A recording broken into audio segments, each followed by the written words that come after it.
जी, IMF की जानिब से जो शराइत रखी गई थी उसके बाद हुकूमत ने 170 अरब रुपए के नए टैक्सेस लगाए हैं और पेट्रोल की कीमतें भी जो है वो बढ़ा दी हैं। और दूसरी जानिब इमरान खान साहब जो है वो इलेक्शन का मुतालबा कर रहे हैं। तो अभी मुल्क की सियासी सूरत हाल पर हम बात करेंगे। सेनेटर सिराजुल हक साहब जो अमीर जमात इस्लामिया हमारे साथ मौजूद हैं। जी सिराजुल हक साहब, बहुत बहुत शुक्रिया आपका। सर, क्या देखते हैं मुल्क की हालात किस तरफ जा रहे हैं? बिस्मिल्लाहिर्रहमानिर्रहीम। IMF क्या है? तबाही और बर्बादी है।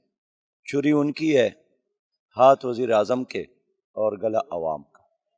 इसलिए हमने महंगाई के ख़िलाफ़ यह एहतजाजी मुहिम शुरू की है कि इन हाथों को मना करे, इनको तोड़ दे जिन्होंने हमारी कौम को IMF के कदमों में डाला, ग़ुलाम बनाया, और ये हमारे लिए नाकाबिल बर्दाश्त है। हमारा मुतालिबा यही है कि आप एक्सपोज हो गए, नाकाम हो गए, आपने पूरी कौम को ग़ुलाम बनाया, अब आप हुकूमत छोड़ दें और एक शफाफ इलेक्शन के लिए तमाम स्टेक होल्डर को बाहम इत्तिफाक करना चाहिए। इसलिए अब निज़ाम नहीं चल सकता है। इमरान खान एक्सपोज हो गए, शहबाज शरीफ भी एक्सपोज हो गए, 13 जमातों का इत्तेहाद भी नाकाम और PTI का इत्तेहाद भी नाकाम। अब आवाम को मौका देना चाहिए कि वो अपने लिए नई क़ियादत का, नई हुकूमत का इंतखाब करें। राजू डॉक्टर साहब, ये बताइएगा, जो पंजाब में और KPK में असम्बली तोड़ी गई है, तो क्या इस वक्त मुल्क मुतहम्मिल है कि अलग-अलग इलेक्शनों, कौमी असम्बली के, और इधर 90 दिन भी पूरे हो रहे हैं? पाकिस्तान को तकसीम करेगा, मज़ीद पोलराइजेशन बढ़ेगी, कोई नतीजा कबूल नहीं करेगा। इसलिए जमात इस्लामी का मौक़िफ़ है कि एक जनरल इलेक्शन हो, कौमी असम्बली का भी और चारों सूबाई हुकूमतों का भी, असम्बलियों का भी। इसलिए हम चाहते हैं कि मरकज़ में भी निगरान हुकूमत हो, सूबों में भी निगरान हुकूमत हो, और तमाम स्टेक होल्डर के मशवरे से एक डेट मुकर्रर की जाए।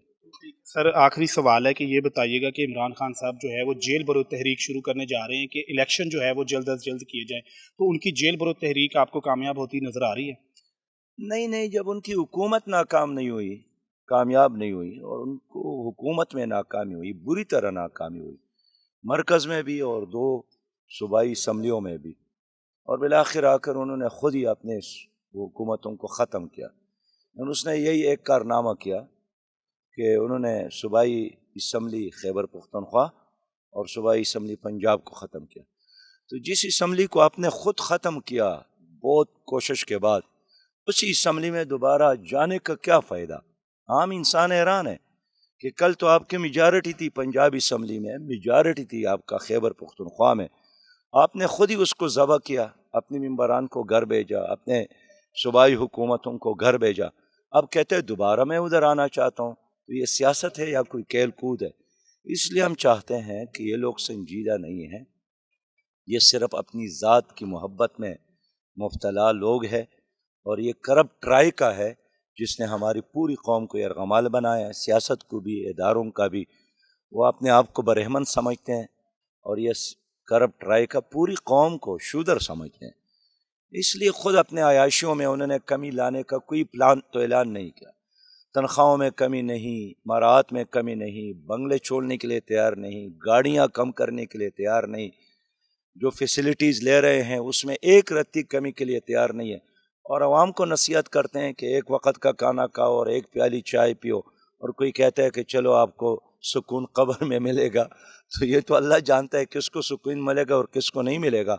लेकिन हम समझते हैं कि 100% नाकाम हो गए हैं ये तीनों पार्टियां। अब कौम को मौका मिलना चाहिए कि अपने लिए एक नई जमात और नई क़ियादत का इंतखाब करे, जिनका जीना मरना अवाम के साथ हो। जनरल इलेक्शन कब देख रहे हैं? मैं तो यही चाहता हूँ कि जनरल इलेक्शन हो और कौमी असम्बली और सूबाई असम्बलियों का इंतखाब एक दिन हो। राजू हक साहब की आपने बात सुनी, उनका ये कहना है कि सूबाई असम्बली और कौमी असम्बली के इलेक्शन जो एक साथ होने चाहिए ताकि मुल्क का, कौम का पैसा भी बचे, और उसके साथ साथ इसके अलावा और कोई चारा नहीं है।